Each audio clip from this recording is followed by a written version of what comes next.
I just want to ask you one simple question. आपने कभी कोई ऐसी चीज़ देखी हो, सुनी हो या पढ़ी हो जिसने आपको अंदर से हिला दिया हो? मुझे अटैक ऑन टाइटन ने वही किया।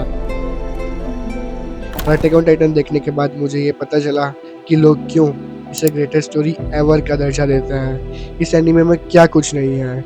इसमें जायंट्स है, बैटल्स है, ब्लड है, एक्शन है, इमोशंस है और भी बहुत कुछ।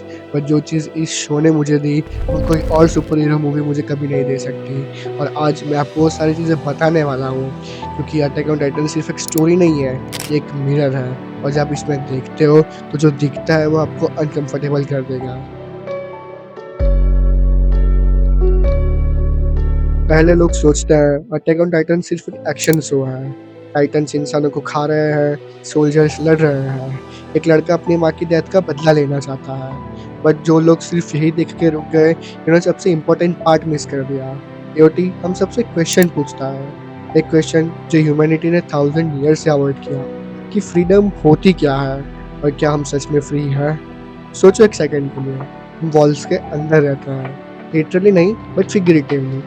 सोसाइटी की वॉल्स, लोग क्या कहेंगे उसकी वॉल्स, फियर की वॉल्स, कंफर्ट की वॉल्स। और एओटी का पहला सीन जब वो कोलोसल टाइटन वॉल के ऊपर से झाँकता है, वो सिर्फ एक मॉन्स्टर नहीं था, वो सब कुछ था जो कभी वो वॉल तोड़ के अंदर आ सकता है। और कोई भी इंसान उसके लिए रेडी नहीं है। Lesson number 1, comfort is not safety, it's just a prettier cage. पहला लेसन जो एओटी ने मुझे दिया, कंफर्ट और सेफ्टी जैसी कोई चीज़ नहीं होती। वॉलमारिया के अंदर रहने वाले लोग, उन्हें लगता था कि वो सेफ है। 100 सालों से कोई टाइटन नहीं आया, जिंदगी चल रही थी, सब ठीक था। बट वो सेफ नहीं थे, वो सिर्फ इग्नोरेंट थे। और ये सिर्फ एओटी की बात नहीं है, हम भी ऐसा ही करते हैं, राइट? एक जॉब जो पसंद है बट छोड़ नहीं सकते क्योंकि फेमिलियर है। एक रिलेशनशिप जो टॉक्सिक है बट रह रहे हैं क्योंकि कंफर्टेबल है। एक ड्रीम जो अंदर है बट परस्यू नहीं कर पा रहा है क्योंकि सेफ नहीं लगता। ये हमारी वॉल्स है। और एओटी हमें बोलता है कि जो वॉल तुमने सेफ फील कराती है वो कभी भी टूट सकती है। क्वेश्चन ये है, जब वो टूटे तो क्या तुम रेडी हो? एरन के पास तब दो ऑप्शंस थे जब वॉल टूट गई, रुक के रोना या मूव ऑन करना। उसने मूव ऑन किया। और हाँ, उसके बाद उसकी जर्नी थोड़ी कॉम्प्लिकेटेड हो गई, थोड़ी डार्क हो गई, थोड़ी पेनफुल हो गई, बट उसने हमेशा मूव ऑन किया, हमेशा। Lesson number 2, the enemy you hate the most might understand you the best. दूसरा लेसन थोड़ा अनकंफर्टेबल है। एओटी में एक चीज़ है जो बहुत ही कम शोज कर पाता है, कि कोई विलन नहीं है। सीरियसली, क्या रेनर विलन था? बिल्कुल नहीं। वो एक ट्रॉमेटाइज्ड सोल्जर था जिसने अपनी सैनिटी को बचाने के लिए खुद से झूठ बोला। क्या ज़ेक विलन था? वो भी नहीं। वो एक ऐसा इंसान था जिसे उसके अपने बाप ने आइडियोलॉजी के लिए यूज़ किया बचपन से। क्या मार्लियंस विलन थे? वो भी नहीं।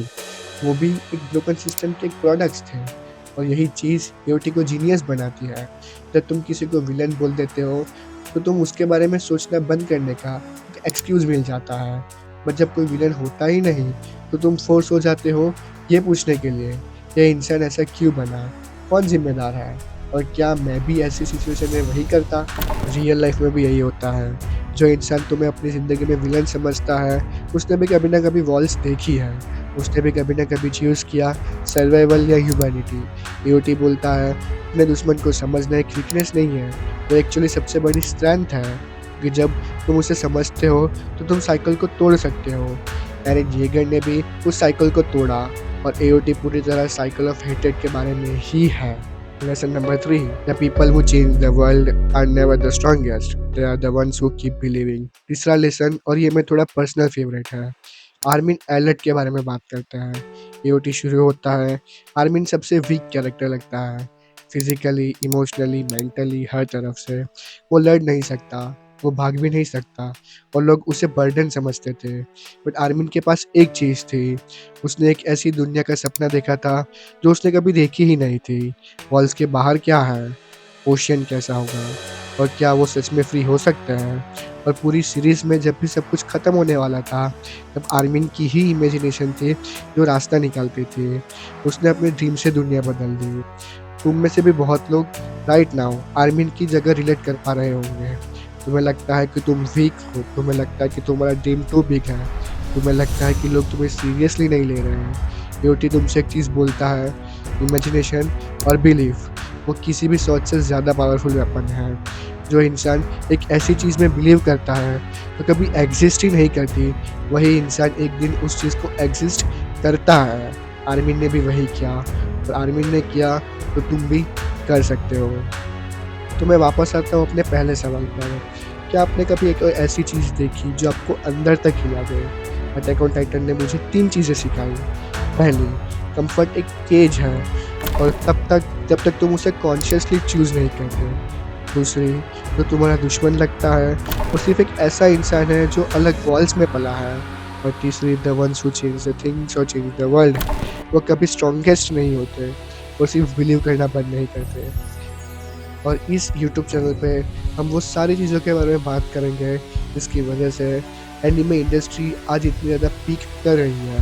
अटैक ऑन टाइटन जैसे शोज़ और बहुत सारी चीज़ें आने वाली हैं। अगर आपको लगता है कि एनिमे सिर्फ टाइम पास है या कार्टून है, तो इस चैनल को सब्सक्राइब करो, क्योंकि मैं आपका पर्सपेक्टिव चेंज कर दूँगा। अगर आप ऑलरेडी जानते हो कि एनिमे कितनी ज़्यादा डीप और कितनी ज़्यादा मीनिंगफुल चीज़ है, तो कमेंट करो कि अटैक ऑन टाइटन ने आपको क्या सिखाया, और सबसे ज़्यादा अच्छी चीज़ आपको अटैक ऑन टाइटन के बारे में क्या लगती है? Because this isn't just an anime, it's always more than that.